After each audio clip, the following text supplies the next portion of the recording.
Zotri Berisha, mirë se erdhe. Mirë se gjeta, faleminderit, kënaqësi. Kemi parë në fakt reagimi juaj është nxitur nga debati që është bërë në bashkë me gjithë kandidatët që po garojnë në fakt për komunën e Kamenicës dhe keni reaguar në lidhje me disa informata të pasakta që ka shpërndar kryetari aktual Zotri Rahimaj. Për çfarë bëhet fjalë? Mëse vërtet, fillimisht ju falenderoj për mundësinë dhe kohën, para se me hyj te kjo temë që është goxha specifike.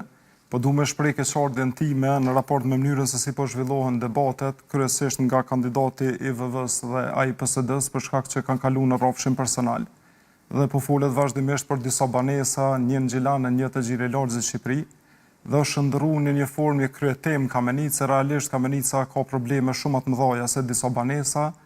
Nëse këta kanë diçka mes vete, duhet të sqarojnë në rrugë dhe kanale tjera zyrtare dhe të arsyetojnë blerjet nëse vetëse i kanë.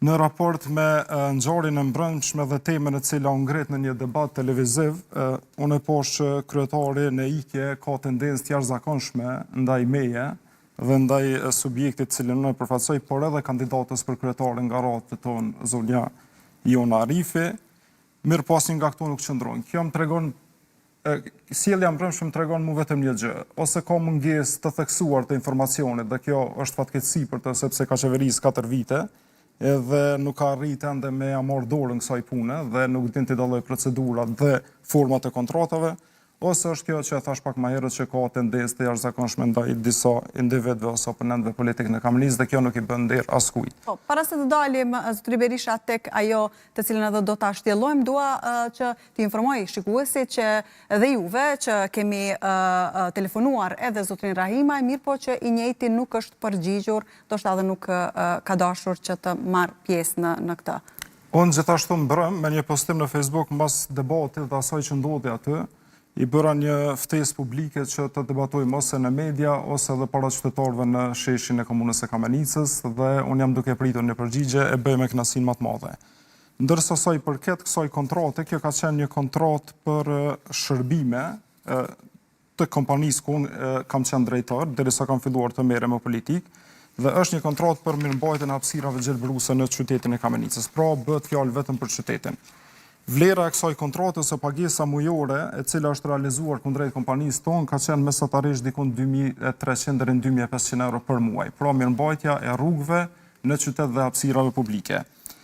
Kjo kontrata e fundit, pra, kontratë kornizë, 3 vjeçare, ka përfunduar në vitin 2023 dhe gjatë kësaj kohe Komuna Kamenicës me iniciativën e Rahimajt e ka themeluar një ndërmarrje publike e cila sot po merret me mirëmbajtjen e këtyre hapësirave publike, ndërsa sot që po flasim, në këtë ndërmarrje janë të punësuar mbi 10 punëtorë, e ka shndruar këtë ndërmarrje në mundësi përpunësimi për aktivistët e VV-s, dhe ka një staf menaxhues ku drejtori financiar, më duket nëse nuk gaboj, është edhe kandidat për asamble komunale nga rrodhat e VV-s. Pra, nga 2.300 deri në 2.000, po do të jem sa më konkret që të jetë mundur, nga 2.300 deri në 2.500 euro muaj, pagesë të komunës për një kompani private.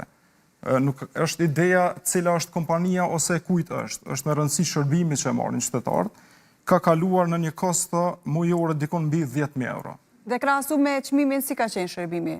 Shërbimi është i njëjtë, nuk po shoh diçka, i mbetet qytetarëve ta vlerësojnë, mirë po shërbimet janë të njëjta. Pra, po paguhet shumë më shumë për një shërbim i cili ka mund të merret dhe është ofruar për një kohë shumë të gjatë me shumë më pak para. Ka qenë rregulluar më herët Berisha para ka qenë kontratë me operator